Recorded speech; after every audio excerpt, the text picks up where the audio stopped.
कृषि विभाग तरफ गोटे दि जाएगी से जो आईएफएस सिस्टम कर समन्वित कृषि प्रणाली जो चाषी मैंने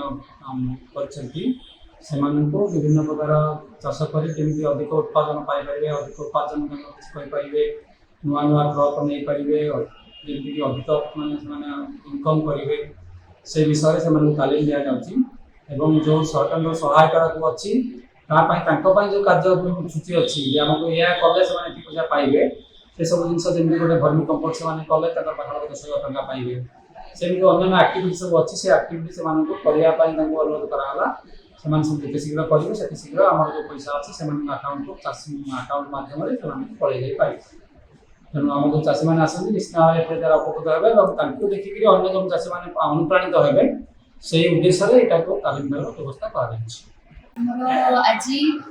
समन्वित कृषि योजना राज्य योजना अंतर्गत द्वितीय पर्याय कृषक तालीम शिविर चली आमर गुमा काशीनगर गोसाणी और रायगढ़ ब्लॉक रु आसीथिबा 52 ऊर्ध्व आईएफएस अनुमोदित चाषी कृषक तालीम शिविर कर योजना बर्तमान आम द्वितीय पर्याय चाषी द्वितीय पर्याय और तृतीय पर्याय जहाँ कार्यक्रम रही योजना अंतर्गत ता विषय चाषी को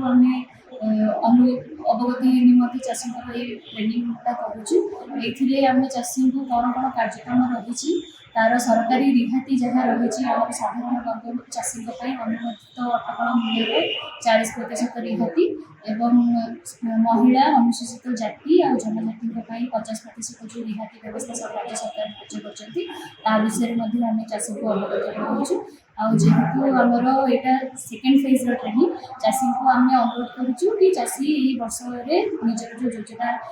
नहीं हाथ को नहीं किपरि संपूर्ण रूप से कार्यकारी करेंगे से विषय चाषी को अनुरोध जेहेतु यहाँ आम केवल कृषि नुह कृषि और आनुषंगिक क्षेत्र विभिन्न कार्यक्रम मिसेक योजना तो